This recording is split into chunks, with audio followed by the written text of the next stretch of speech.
Ladies and gentlemen, let's get one thing straight. The world will test you. It will question your worth, challenge your voice, and sometimes try to shrink your power. But here's the truth. You are not here to flinch. You are here to rise. There's a quiet kind of strength in keeping your chin up when chaos is swirling around you. I'm not talking about ignorance or pretending problems don't exist. No, I'm talking about owning your space so completely that external noise becomes background music. They'll say you're too much, too loud, too ambitious, smile anyway. They'll throw shade, rumors, and doubts your way. Walk through it like it's spotlight. They'll wait for you to break, show them grace. Show them power, show them nothing, because here's the secret. When you act like nothing affects you, you're not denying your emotions. You're choosing your narrative. You're saying, yes, I see the storm, but I am the calm within it. We all feel fear. We all feel pain, but not everyone dares to walk through fire without letting the flames define them. It's not about being invincible. It's about being unshakable. It's about mastering the art of keeping your crown straight even when your hands are trembling. Let the world know you don't need validation. You are your own approval. Your silence doesn't mean defeat. It means strategy. Your stillness doesn't mean surrender. It means control. True strength often doesn't announce itself with noise, outrage, or drama. It isn't about shouting the loudest or reacting the fastest. It's about how you carry yourself when everything around you is uncertain. To own your power silently is to be grounded in who you are, regardless of who's watching or judging. It's a kind of quiet authority that doesn't need validation or applause. You walk into a room and change its energy not because you demand attention, but because your presence speaks for itself. Owning your power silently doesn't mean you don't feel fear, doubt, or anger. It means you've learned to master them. You've learned to sit with those emotions, understand them, and then choose how to respond, not react. It's the difference between being driven by your feelings and being aware of them, but not ruled by them. In a world that constantly provokes reactions, choosing to remain centered is revolutionary. People may misinterpret your calm as weakness. They may mistake your silence for lack of awareness. Let them. That misunderstanding is their limitation, not yours. When you know who you are and what you stand for, you don't need to prove it every time someone challenges you. You're not afraid of silence because you're not afraid of yourself. That kind of inner security is rare and powerful. There's something undeniably magnetic about a person who doesn't flinch under pressure. When the room gets tense, they don't panic. When they're doubted, they don't start shouting to defend themselves. They let their work, their presence, their truth speak. That's what it means to own your power silently. You're not there to compete. You're not there to impress. You're just there, and that's enough. This mindset isn't something we're born with. It's earned. It comes from walking through failure, heartbreak, rejection, and not letting any of it harden you. It comes from learning that not every battle is yours to fight, and that peace is sometimes louder than noise. It's built over time in the moments when you choose not to clap back, not to overshare, not to beg for attention. You've learned that power isn't about control over others. It's about control over yourself. When you own your power silently, you become someone who can't be easily manipulated. You're not triggered by every insult. You don't need to respond to every rumor. You don't chase recognition because your value doesn't decrease when others fail to see it. This kind of emotional discipline is intimidating to some, but inspiring to others. It creates a presence that demands respect without saying a word. And perhaps the most empowering part of all is this: when you show up with that kind of quiet confidence, you give permission to others to do the same. You become a mirror for strength that doesn't rely on aggression. You prove that grace under fire is not passivity, it's power in its most refined form. People will try to get a rise out of you because your calm unsettles them. They're not used to someone who's unbothered, who doesn't take the bait. Let them wonder, let them doubt, that's not your business. What matters is that you know your worth, you know your story, the battles you've fought, and the wisdom you've earned. That knowledge is your armor. You don't wear it like a shield, you carry it in your posture, in the way you walk, in the way you listen more than you speak. You don't feel the need to announce every accomplishment because your success is self-evident. You don't get flustered when someone underestimates you. You let your results rewrite their assumptions. In a time where everything is loud, opinions, judgments, noise, choosing silence can be the most powerful act. It's not about hiding, it's about conserving energy for what truly matters. You don't waste your light trying to outshine others. You shine because that's who you are, regardless of who's watching. That's what owning your power silently looks like. It's not easy, but it's worth it. And once you step into that mindset, there's no going back. You become the calm in every storm, the grounded presence in every room, the one who doesn't need to raise their voice to be heard. Choosing your narrative is one of the most powerful decisions you'll ever make. In a world that thrives on assumptions, judgment, and labels, deciding how you respond to your circumstances becomes your ultimate act of freedom.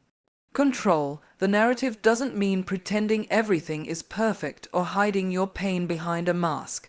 It means acknowledging your reality, but refusing to let it define you. It's the act of stepping into your own story and saying, yes, this happened, but I decide what it means. There's a common misconception that being emotionally unaffected means you're disconnected or cold. But the truth is, the ability to stay calm under pressure, to keep your emotions from running the show, is an act of courage. You are not suppressing your feelings. You are choosing your timing, your focus, and your voice. You are choosing how the story unfolds. That's control, not just of perception, but of your internal world. Everyone has a version of your story. Friends, strangers, critics, even fans. They'll each interpret your journey based on their lens. Some will define you by your lowest moment, others by your greatest win. But only you get to define what it all means. When you control the narrative, you're not bending the truth, you're anchoring it. You're saying, this is who I am, and no rumor, no misunderstanding, no external noise can take that from me. Too often, people live their lives as a reaction to the world around them. They spend more energy defending themselves than developing themselves. But when you stop living on the defense and start owning your truth with grace, the need to react disappears. You're no longer trying to fix every misconception or justify every move. You know who you are, and you're busy becoming better, not bitter. It's not about being fake. It's about being strategic with your energy. Not every comment deserves a reply. Not every challenge deserves your fire. Sometimes the most powerful thing you can do is to be still and stay focused. That quiet focus is what separates those who perform from those who progress. You don't need to fight every battle, especially when the war is already won in your mind. Controlling the narrative also means being intentional about what you feed your mind. If you allow the world to narrate your worth, you will forever be chasing approval that never truly satisfies. But if you decide your worth, your story, and your direction, you become unshakable. You no longer need applause to feel validated or followers to feel seen. You are rooted, and from that place of security, your actions become aligned, consistent, and powerful. People will always talk. They will judge you whether you fail or succeed, so you might as well do what aligns with your soul. Let them misread your silence. Let them misunderstand your combi, as while they're busy creating noise, you're building something that lasts. And when it's done, you won't need to explain it. Your results will speak the language they can't deny. The truth is, when you control the narrative, you reclaim the pen. You stop letting others write your future based on their limited view of your past. You stop reacting to everything thrown at you and instead start responding with purpose. You step into your life as the author, not just the character. And you understand that some of the greatest power is found not in being loud, but in being clear, deliberate, and immovable in who you are. You are not what happened to you. You are what you choose to become in response to it. That is your power. That is your narrative, and no one gets to take that from you. You don't need external validation. That's a truth many hear but few truly embody. We grow up conditioned to seek approval from parents, teachers, peers, society. Gold stars, applause, likes, and praise become the currency of our self-worth. But there comes a moment, often born from frustration or failure, when you realize that constantly looking outward for permission to feel proud, successful, or even enough is a trap. That's when you begin the real work, the shift from external validation to inner conviction. When you lead with confidence, not approval, you walk into a room without wondering who likes you. You're not dressing to impress, you're dressing to express. You speak not to be heard, but because your voice matters, regardless of who listens. Confidence, real confidence, isn't loud, it's calm, it's rooted. It's the certainty that your presence is purposeful, that your path is valid, even when it looks different from everyone else's. That kind of confidence doesn't come from success alone. It's forged in moments when you had to clap for yourself because no one else did. It comes from those quiet victories, getting back up after a loss, setting a boundary, walking away from what doesn't serve you.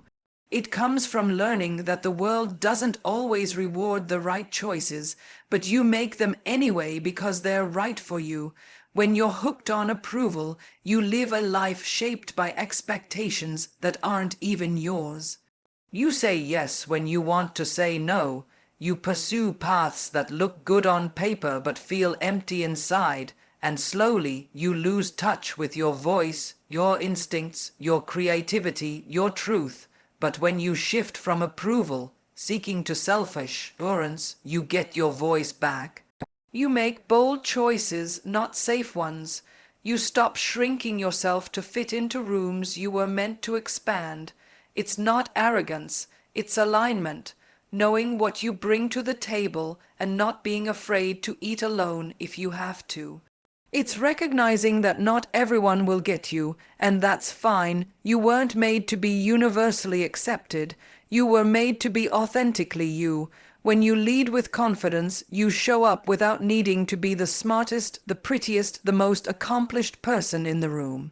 You just need to be the realest, the most honest, the most grounded in self. Approval is fleeting. People change their minds. One day you're the trend, the next you're forgotten. If you base your worth on applause, you'll spend your life performing instead of living. But confidence endures. It shows up even when the world is silent. It backs you up when plans fall through. It anchors you when you're alone in your beliefs. It doesn't sway with opinions because it's rooted in something deeper, truth.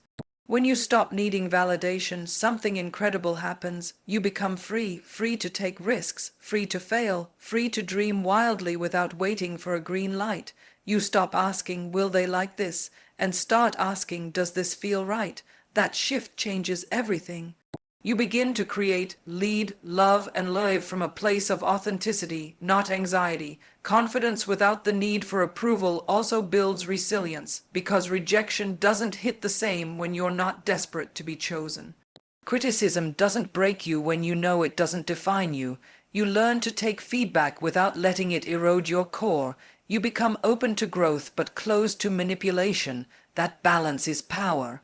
So lead with confidence, not because you have something to prove, but because you have something to give. Your presence, your vision, your story. Walk into spaces not with arrogance, but with assurance. Because the most magnetic person in any room is the one who doesn't need anything from it, but still brings everything to it. That's the kind of power no applause can match. There's a unique kind of power in walking through negativity like it's your spotlight. Not because you're pretending it doesn't exist, but because you've decided that it won't define you. When people try to bring you down, talk behind your back, or throw obstacles in your way, you have two choices: shrink under the weight of it, or rise above it with such grace that it becomes your stage. Choosing the latter is where your transformation begins. Turning challenges into spotlight moments isn't about being fake or putting on a show, it's about resilience in action. It's the subtle but powerful art of using every criticism as fuel, every setback as a setup, and every insult as evidence that you're doing something bold enough to be noticed. The spotlight isn't always comfortable. Sometimes it burns, but if you're brave enough to stand in it, you'll realize that it can illuminate more than just your flaws. It can reveal your strength. Every person who has achieved something remarkable has had to learn how to perform under pressure, how to shine even when others hoped they'd fail. They didn't wait for perfect conditions or universal support. They chose to walk confidently into rooms where they weren't welcomed, take on challenges that weren't fair, and stand tall in moments where sitting down would have been easier. They weren't fearless, they were relentless. The truth is, there will always be noise. People will always have opinions, and many of them will be rooted in their own fears, insecurities, or jealousy. But their opinions are not your truth. Their negativity does not dictate your narrative. What does your response, your decision to keep going, your refusal to be defined by anyone else's limited vision, that moment when you keep walking, keep building, keep shining, that's your spotlight moment. And here's what happens when you claim that space instead of running from it. People start paying attention in a different way, not because you're shouting over them, but because your poise under pressure demands respect. The same ones who doubted you might not admit they were wrong, but they'll watch. Some will shift, some won't, but you'll keep rising, and you'll realize that the light wasn't about being seen. It was about seeing yourself clearly. Turning negativity into a spotlight moment also means not letting others control your emotional landscape, not letting every insult trigger you, not giving away your peace every time someone misunderstands your journey. There's dignity in silence, there's strength in restraint, and there's undeniable grace in staying focused while the world tries to distract you with drama. That's how you win, not by reacting, but by thriving. This mindset doesn't mean you don't feel hurt or frustration. Of course you do. But instead of letting those emotions paralyze you, you channel them. You turn the pain into power, the rejection into redirection. You let the pressure make you sharper, stronger, clearer, and eventually you realize that the very things that were meant to dim your light have actually made you shine brighter. The irony is, the more gracefully you carry yourself through negativity, the more attention you attract. Because grace under fire is rare, because rising instead of retaliating is magnetic, and because people are drawn to those who can walk through chaos like it's choreography, you become an example, not of perfection, but of poise. Of what it looks like to stand tall, not because life has been easy, but because you've learned how to rise when it's hard. So walk through the negativity like it's a runway. Keep your head high, your energy grounded, your vision clear. Let your actions be your response. Let your success speak the language they can't argue with.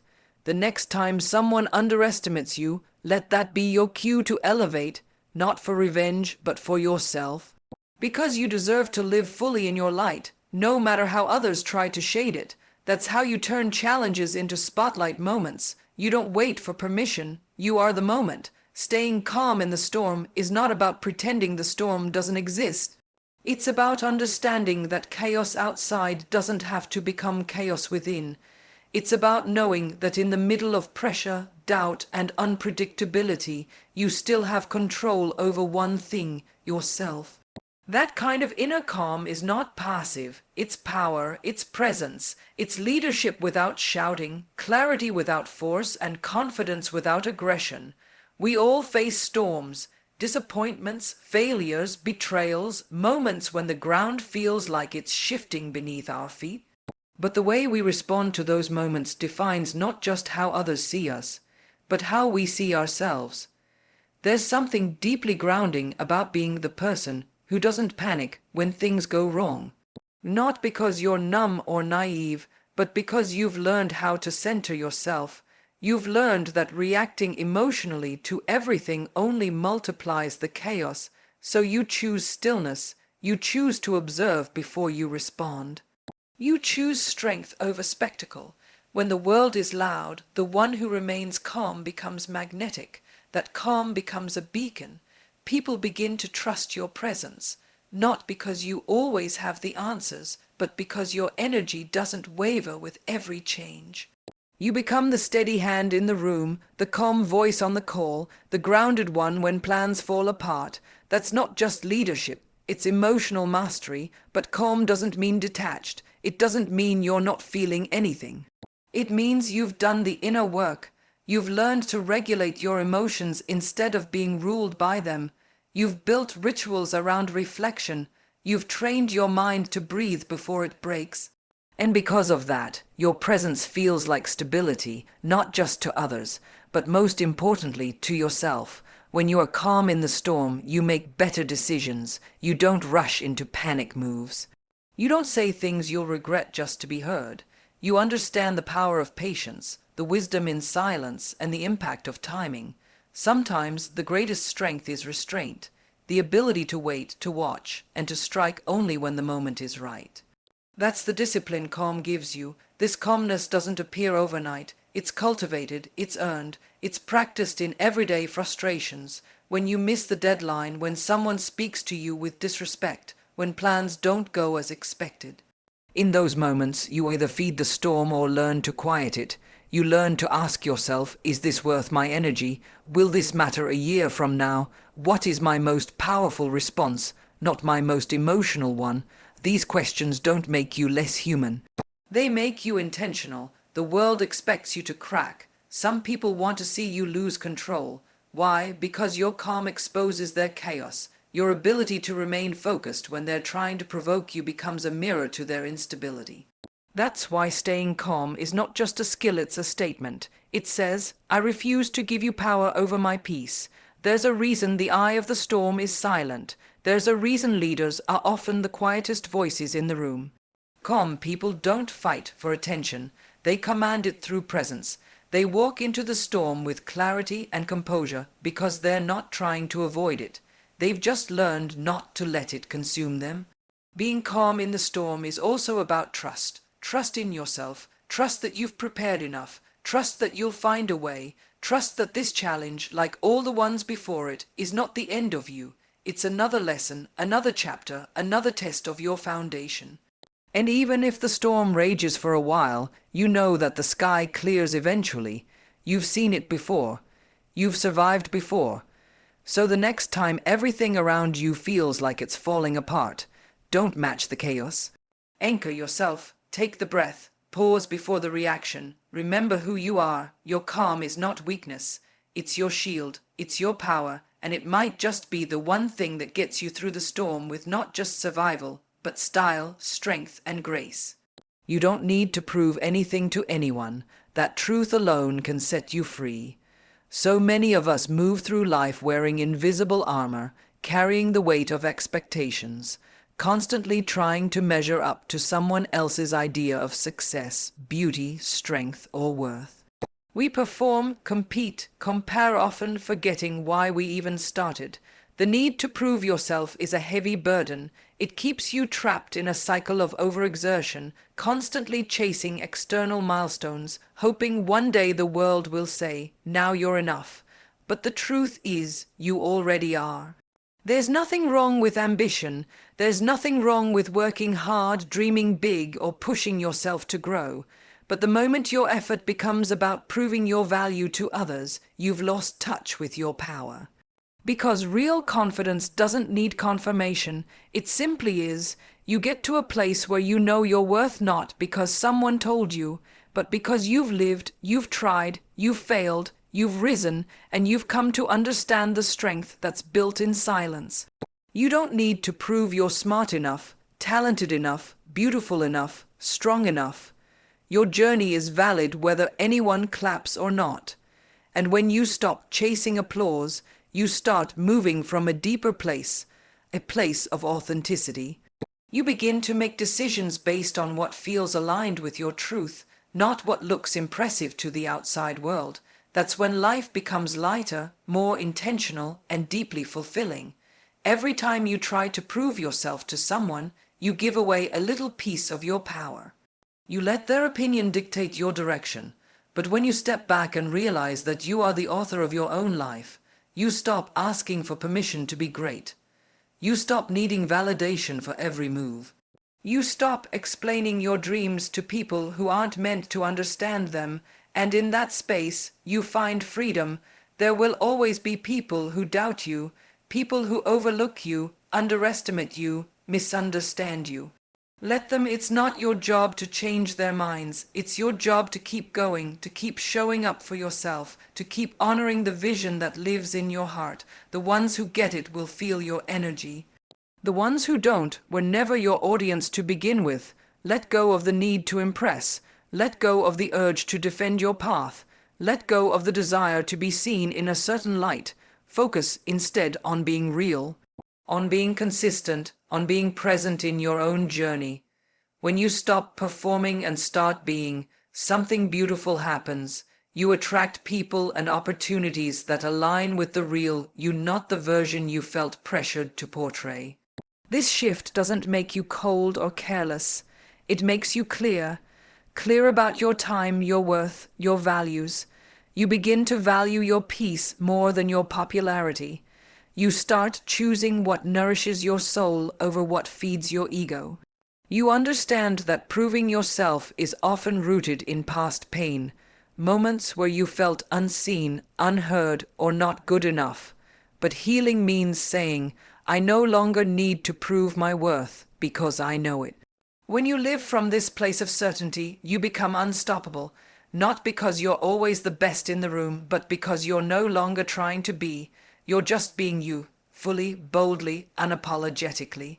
And that energy is magnetic. It's rare, it's powerful. So stop proving, start living, do the work, trust the timing, own your space.